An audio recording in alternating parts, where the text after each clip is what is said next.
Assalamualaikum to all of you. I hope everyone will be good and fine. आज के lecture में हमने exercise number 1.6 का question 1 solve करना है और इसका फर्स्ट पार्ट हम प्रीवियस लेक्चर में कर चुके हैं।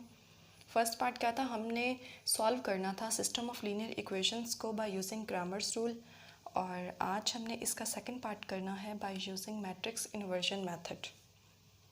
सेम वही स्टेटमेंट है और पैटर्न जो है इसका थोड़ा सा डिफरेंट होगा। ये भी बहुत इजी है, जैसे क्रैमर्स रूल था उसके अपने स्टेप्स थे, अपना फॉर्मूला था, इसके अपने स्टेप्स हैं और ये बहुत ही इजी है। तो स्टार्ट करते हैं सॉल्यूशन।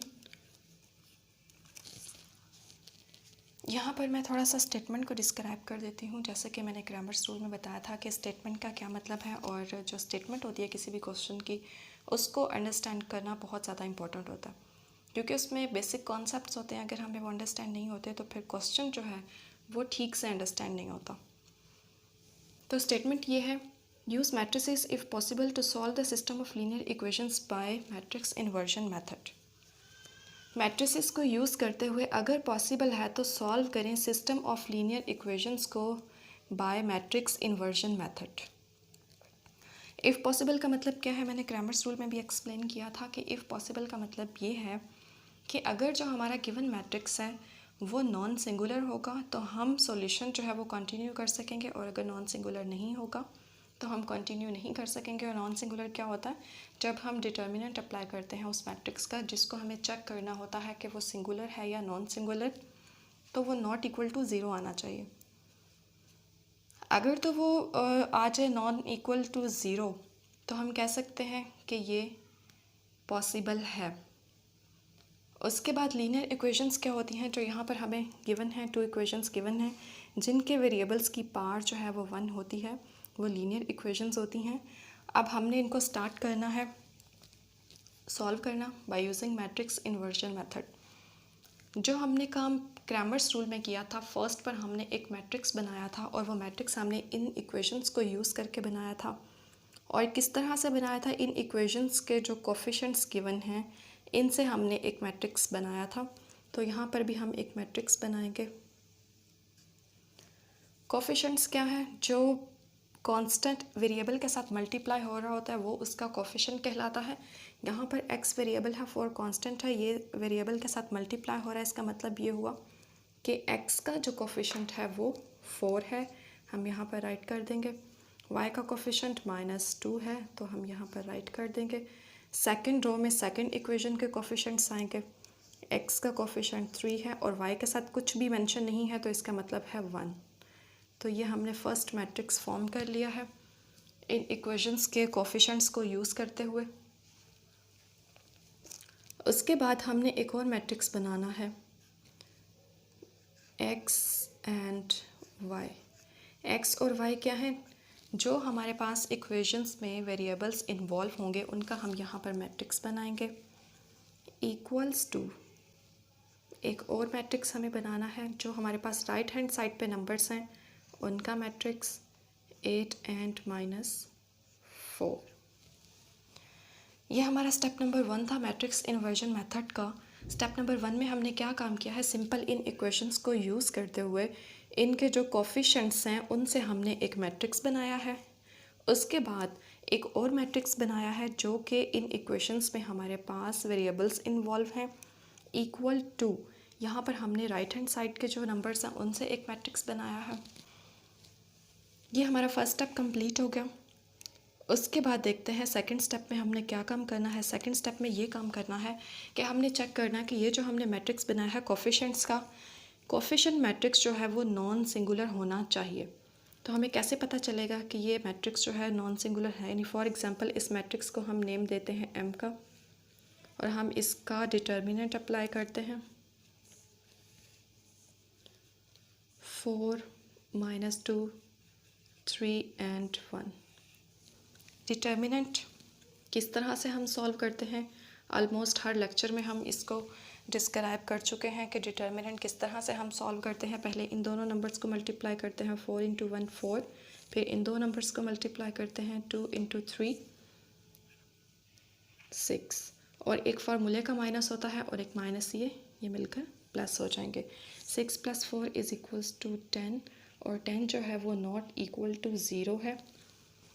अब यहाँ से हमें क्या बात पता चल रही है? यहाँ से हमें ये बात पता चल रही है कि जो हमारा गिवन मैट्रिक्स है वो नॉन सिंगुलर है। कौन सा मैट्रिक्स? जो हमने कोफिशेंट्स को यूज़ करते हुए बनाया है, इन इक्वेशंस के कोफिशेंट्स को यूज़ करते हुए हमने जो मैट्रिक्स बनाया है उसका हमने डिटर्मिनेंट लेकर चेक कर लिया है कि वो नॉन सिंगुलर है। ये हमारा सेकंड स्टेप कंप्लीट हो गया। अब हम फर्दर इसको सिंप्लीफाई करेंगे मैट्रिक्स इन्वर्जन मेथड को यूज़ करते हुए। अब स्टार्ट करते हैं स्टेप नंबर 3। फर्स्ट 2 स्टेप्स हम कंप्लीट कर चुके हैं और यहाँ तक हमें पता चल गया कि m जो है वो नॉन सिंगुलर मैट्रिक्स है, तो हम कह सकते हैं कि m इन्वर्स इज़ पॉसिबल। अब यहाँ पर हम इन्वर्स की बात क्यों कर रहे हैं? क्योंकि मैट्रिक्स इन्वर्जन मेथड का जो फार्मूला है उसमें हम m का इन्वर्स यूज़ करेंगे, और इन्वर्स तभी पॉसिबल होता है जब मैट्रिक्स हमारे पास नॉन सिंगुलर हो। चलते हैं स्टेप नंबर 3 की तरफ। स्टेप नंबर 3 में हम फार्मूला यूज़ करेंगे।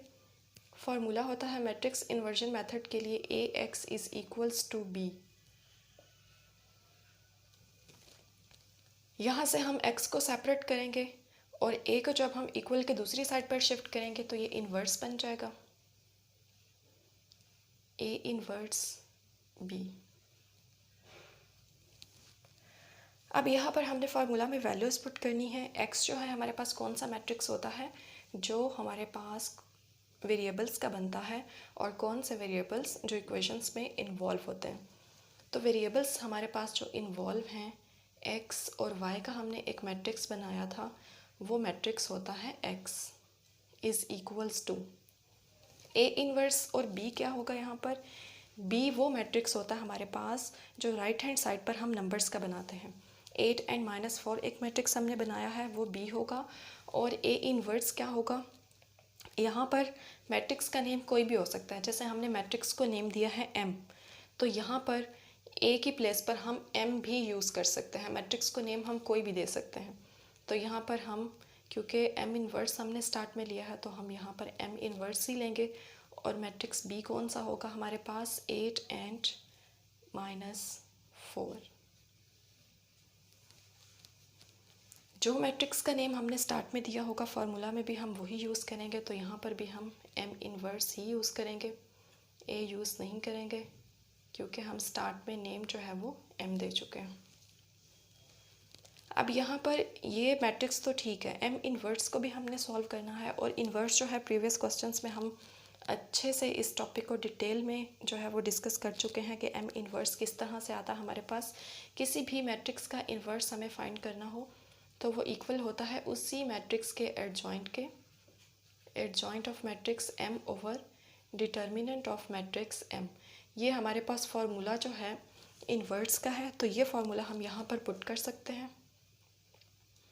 Adjoint of matrix M over mod of matrix M into 8 and -4। अब यहाँ पर हम वैल्यूज़ पुट करते हैं। एडजॉइंट मैट्रिक्स M का हमें चाहिए, तो हम यहाँ पर डायरेक्ट राइट कर लेते हैं। एडजॉइंट होता क्या? बेसिकली जिस भी मैट्रिक्स का एडजॉइंट फाइंड करना होता है, उसके जो डायगोनल प्लेसेस होते हैं, डायगोनल एलिमेंट्स, उनकी प्लेसेस चेंज करते हैं। जैसे कि वो मैट्रिक्स M है हमारे पास स्टार्ट में, तो यहाँ पर 4 है, हम 1 राइट कर देंगे। यहाँ 1 है तो हम 4 राइट कर देंगे। और जो बाकी एलिमेंट्स होते हैं डायगोनल के अलावा, उनके साइन चेंज होता है। यहाँ पर -2 है तो हम +2 राइट कर देंगे। यहाँ +3 है तो हम -3 राइट कर देंगे। ये हमारे पास आ गया है एडजॉइंट। उसके बाद 8 एंड -4 एज इट इज़। और एडजॉइंट के साथ डिवाइड क्या हो रहा है? M का डिटर्मिनेंट, और M का डिटर्मिनेंट हम स्टार्ट में फाइंड कर चुके हैं 10, तो यहाँ पर हम राइट कर देंगे 1/10। क्योंकि हमने यहाँ पर भी राइट करना है डिवीजन में, तो हम 1 ओवर करके साइड पे राइट कर देते हैं। इस तरह सिंप्लीफिकेशन इजी हो जाएगी। अभी तक हमने क्या काम किया है? हमने फर्स्ट में जो है वो मैट्रिसेस बनाए हैं कोफिशिएंट्स को यूज़ करते हुए। सेकंड स्टेप में हमने ये चेक किया है कि M जो है हमारे पास नॉन सिंगुलर मैट्रिक्स अगर नॉन सिंगुलर होगा तो M इन्वर्स पॉसिबल होगा और हम इसको सॉल्व कर सकेंगे। थर्ड स्टेप में हमने क्या काम किया? फार्मूला अप्लाई किया है। फार्मूला अप्लाई करने के बाद हमने इसको सिंप्लीफाई करना है। अब लास्ट में हम इनको सिंप्लीफाई कर लेंगे तो हमारा फाइनल आंसर आ जाएगा x and y is equals to 1/10। अब ये जो दोनों मैट्रिसेस हैं इनका क्या रिलेशन है, इनका मल्टीप्लिकेशन का रिलेशन है। तो हम इन दोनों मैट्रिसेस को मल्टीप्लाई कर लेंगे। पहले हम यहाँ पे राइट कर लेते हैं ताकि मल्टीप्लाई करना इजी हो जाए। -3 and 4, 8 and -4, 1/10 as it is. अब हम मल्टीप्लाई करेंगे इन दोनों मैट्रिसेस को, और किस तरह से मल्टीप्लाई करते हैं, फर्स्ट रो को फर्स्ट कॉलम से मल्टीप्लाई करते हैं। तो 1 और 8 को मल्टीप्लाई करेंगे, 8, 4 और 2। फर्स्ट जो नंबर है वो फर्स्ट से मल्टीप्लाई होता है, सेकंड जो है वो सेकंड से मल्टीप्लाई होता है। तो फर्स्ट को फर्स्ट से मल्टीप्लाई किया, 8 और 1 8, 2 को 4 से मल्टीप्लाई करेंगे तो 8 प्लस माइनस माइनस होता है। जब प्लस वाली टर्म को माइनस वाली टर्म के साथ मल्टीप्लाई करते हैं तो हमेशा याद रखें कि साइंस की भी मल्टीप्लिकेशन होती है, जस्ट नंबर्स की नहीं होती। उसके बाद सेकंड रो को फर्स्ट कॉलम से मल्टीप्लाई करेंगे, 3 and 8 -24, क्योंकि 3 के साथ माइनस है तो साइंस भी मल्टीप्लाई होंगे। उसके बाद 4 and 4 16, 4 को 4 से मल्टीप्लाई किया तो 16।